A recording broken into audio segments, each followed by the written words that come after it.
Relax. He isn't supposed to call until 6 o'clock. And it's not 6 o'clock. You're right, Jim. You're right. But Now what do I do, Jim? have you got all the clothes in? Yep. And close the lid and set the timer for about, 12 minutes. That's all very true.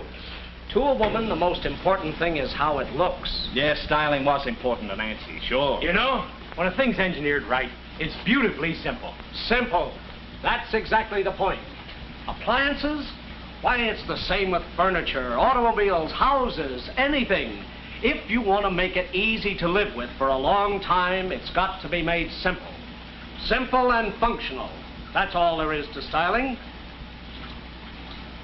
Well, at least that's what I always say. And, Mr. Danning, it is easier said than done. How do you go about styling a new automatic washer? As with engineering design, you begin long before the first washer ever goes into production. It is a process of patient deliberation over hundreds of styling ideas. Eventually, you get down to a half-dozen final selections and minute details of form, balance, color, and working requirements. Here, for instance, is a pleasing design. Good form, nice balance, deft use of color. But it was rejected. You'd have to raise a second lid to place your clothes in the tub.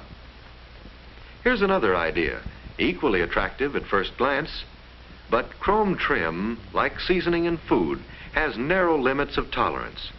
So, partly because of over-seasoning, and again because raising the whole top seemed unnecessarily cumbersome for women, another rejection.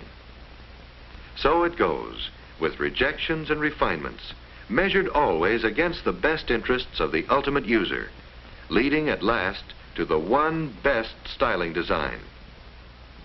A clean line, simply designed, purely functional beauty, and the long search is over. It is worth the effort because even though the average person, Charlie Danning, for instance, may not know why, he finds it easy to live with for a long time. Don't you ever inhale? Go ahead and deal. And stop gloating. Never figured to peg out on both of you. It won't happen again, I assure you. Wait a minute, Jim. Let this one be on me.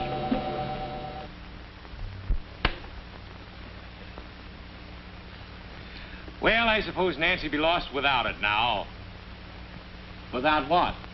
Well, that complete laundry outfit. Oh, yes, I guess you would. Marilyn, too. I guess we all would. Service is expensive, huh? Oh. Does that mean it isn't? Or you don't know? Both. We haven't needed service yet, but I'm sure Tom Mulligan stands squarely behind everything he sells. You can say that again. Tom Mulligan handles only the best, and he backs it up with good service. At least that's what I've always heard. A good name, worthy of friend-to-friend advertising, is a very desirable asset. To be a permanent asset, it must stem directly from the manufacturer and be continuously built into the product. Without effort, it is not easily gained. Without constant vigilance, it is easily lost. At the plant in St. Joseph, Michigan, constant vigilance goes by a simpler name. They call it quality control, and it starts with incoming materials and extends throughout all plant operations.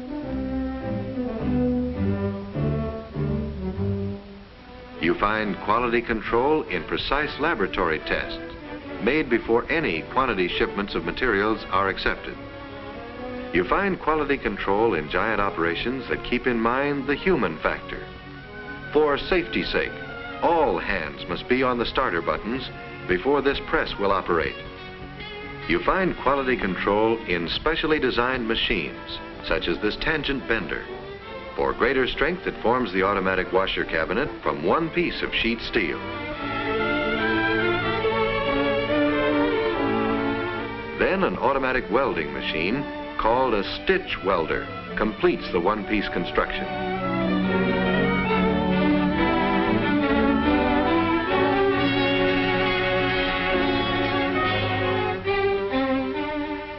you find quality control in better ways to do such things as painting.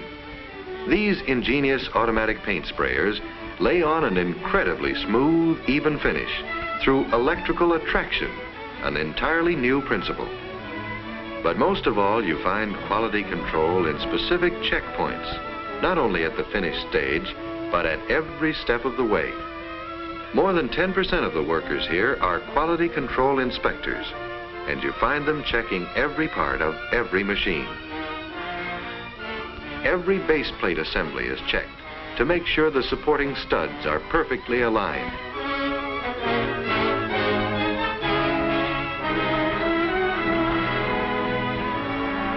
In soundproof, quiet rooms, running tests of all moving parts are made. In this instance, the gear case assembly.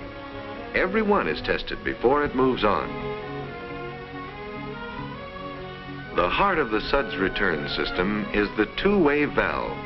Every one is checked for possible leaks before it moves on.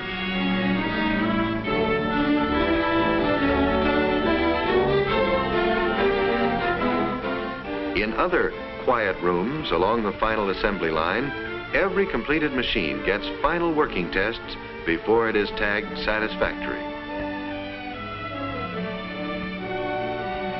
And you'd think then they'd be satisfied. They're not. Every day, accepted machines are pulled off the lines.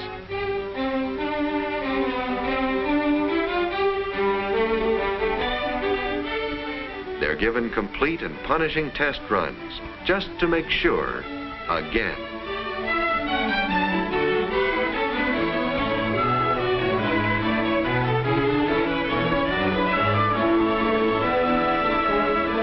There's a good reason for all this concern with quality control. How to maintain the flow of mass production and maintain the highest quality standards at the same time is always a problem. But there is only one answer to the problem here. It is supplied by daily reports of quality control. If they should indicate serious trouble, there is a man here with power enough to say, "Stop the lines."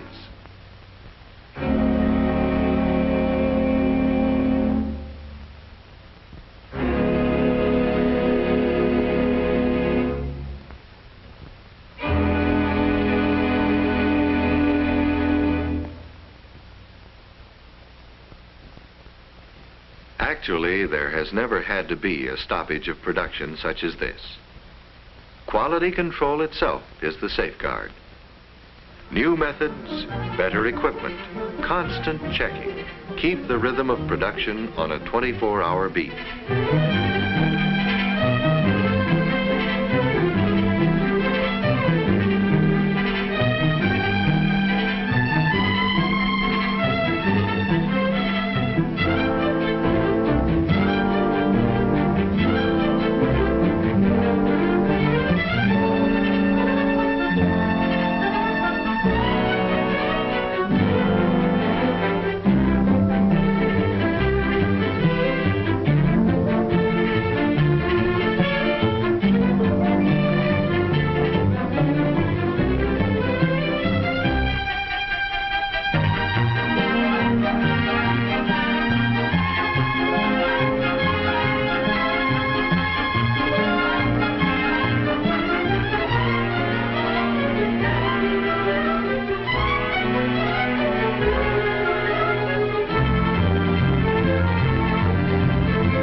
name, worthy of friend-to-friend advertising, is worth all the effort.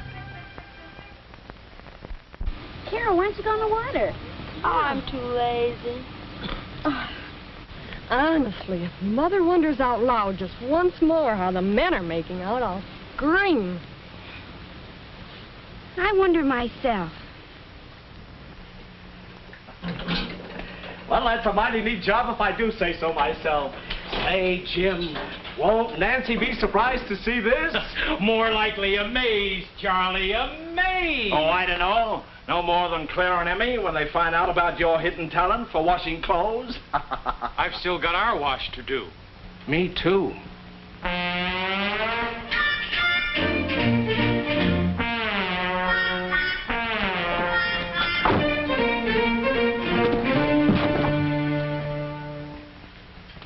Say, Charlie, I suppose Emmy, Yes, George, just like Clara, week after week. Why? why not? They kind of deserve it. So let's really surprise them both. You mean the whole works just like this? What do you think, Jim? I think you two birds have been stalling your wives long enough. You can afford to give them a real holiday. Come on. Nuts. What's the matter?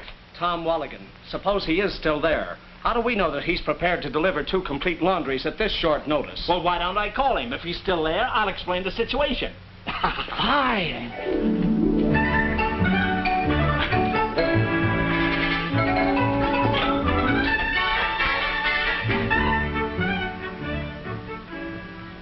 Please, Mr. Walligan, just a few minutes.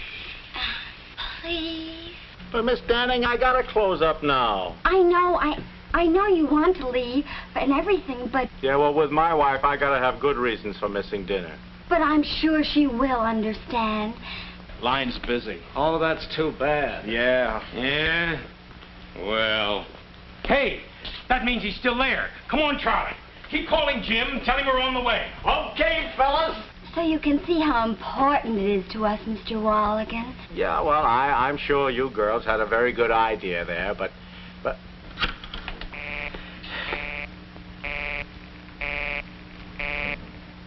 Remember the suffering Jets, Mr. Walligan?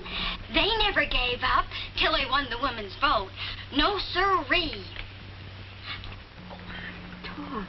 I don't know what to say. Say anything.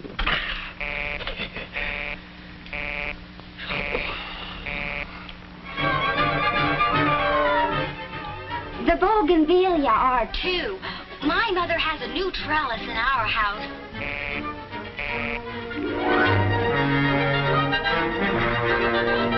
And Paul Revere riding all night. Up and down the countryside, shouting to the people. The British are coming. The British are coming, and Glory be, the British are coming. Okay, kids, you win.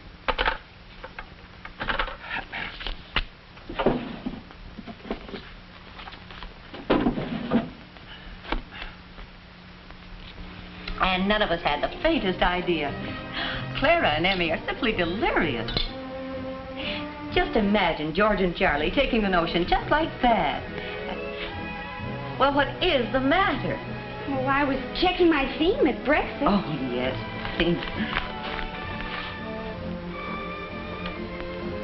My goodness, Marilyn. You must have put a lot of effort into this. Mother, you'll just never know.